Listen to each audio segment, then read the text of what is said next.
कोटि कोटि प्रणाम महाराज जी। महाराज जी, छोटे छोटे अहंकार के द्वारा मेरे से जो कर्म होता है उसके बाद मन बहुत विचलित रहता है। करते समय ये याद नहीं रहता कि मुझे ये नहीं करना चाहिए या करना चाहिए, और जब वैसे उसका याद फल तो रहता, पता भी होता है नहीं करना चाहिए, ऐसा थोड़ा हम लोग गलत बोलते हैं कि हमें पता नहीं है, गलत था, मुझे पता नहीं था कि गलत था। लेकिन नहीं, पहले भी पता था कि मैं गलत करने जा रहा हूं, और करते समय भी डर लगता है मैं गलत कर रहा हूं, पर वो भोग की प्रियता के कारण, उसमें प्रियता के कारण, सुख बुद्धि होने के कारण ठीक निर्णय नहीं कर पाते हम। और जब हम उसको भोग लेते हैं तब बाद में हमको जलन होती कि क्यों किया, हम जानते थे गलत है, क्यों किया, क्यों किया, आज से नहीं करेंगे।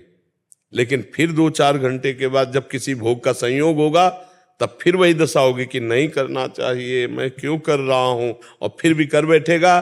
कब तक? जब तक उसके अंदर असलियत में, उसमें जो सुख बुद्धि है वो नष्ट नहीं होगी। सुख बुद्धि उसमें जो जिस भी भोग में है, हम ऊपर से कहेंगे कि हमारी इच्छा नहीं थी, हम करना नहीं चाहते थे, अच्छी बात है, वो ठीक कह रहा है, लेकिन उसमें अंदर से सुख बुद्धि थी, इसलिए ना चाहते हुए भी उसे करना पड़ा। और वो तब तक करता रहेगा जब तक सुख बुद्धि नहीं हटेगी। जैसे बमन है, बमन समझते ना, बमन, उसको तुम्हें कोई खवा दे, कैसे खा सकते हो? तुम नहीं खा सकते ना, क्योंकि तुम्हारी सुख बुद्धि नहीं, घृणा बुद्धि है उस पर। ना तुम खा सकते हो ना तुम्हें कोई खवा सकता है। लेकिन बमन के पहले वो पदार्थ जो रबड़ी, रसगुल्ला, वो दूसरा भी खवा सकता है, तुम भी खा सकते हो। क्यों? उसमें घृणा बुद्धि नहीं, सुख बुद्धि है। और वही खा के ममन कर दे तो नहीं खा सकते, क्योंकि घृणा बुद्धि है। ऐसे ही हम ऊपर से तो जानते हैं कि ये गलत है, लेकिन अंदर से कि भोगेंगे तो सुख मिलेगा। अब वो क्रियाएं होंगी, चाहे वो मांस खाना हो, चाहे शराब पीना हो, चाहे व्यभिचार करना हो, चोरी करना हो, कुछ भी हो, जिसमें अंदर से सुख बुद्धि है, वो बाहर से क्रिया गलत होने पर भी हम रोक नहीं पाएंगे, वो हमसे होगी। उस सुख बुद्धि को भजन के द्वारा नष्ट किया जाता है। जब हमारे अंदर ज्ञान प्रकट हो जाता है, नहीं, देखो अपनी बहन अपने नजदीक बैठी हो, क्या हमारी पाप बुद्धि आ जाएगी? क्या बहन है अपनी, नहीं आएगी?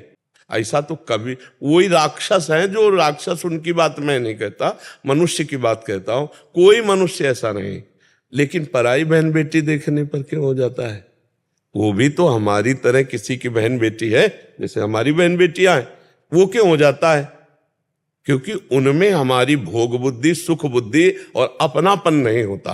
और अगर पूरे ब्रह्मांड में अपनापन हो जाए हर माता बहन के प्रति, तो उसी को भगवान प्राप्त हो जाते हैं। गोस्वामी जी लिख रहे हैं, जननी सम जाने पर नारी, धन पराए बिसते बिस भारी, जिन्हीं राम तुम प्राण प्यारे, तिनके मन शुभ सदन तुम्हारे। हमसे पाप वही होता है जहां हम सुख भोग बुद्धि करते हैं और परायापन कर लेते हैं।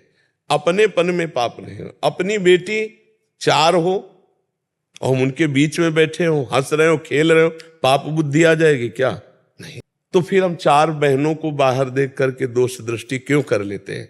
बस यही विवेक रखना है ना, हमारी दृष्टि का, हमारी सोच का, हमारी भोग बुद्धि का, हमारे परायेपन का, ये जितने पाप होते हैं ये इसी से हो रहे हैं। नहीं तो मन, वहां भी तो मन है, भला थोड़ा भी इधर उधर सोच कर दिखाए, सोचने की गुंजाइश ही नहीं रहती। हमें तो लगता है सोच की गुंजाइश ही नहीं रहती। घर परिवार में देखो ना, लेकिन बाहर होती ही वो सोच चालू हो जाती है।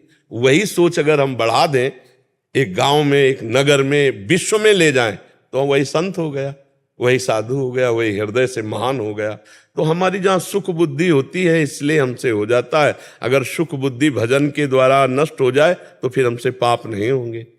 किसका प्रश्न था, समझ पा रहे हैं आप जी?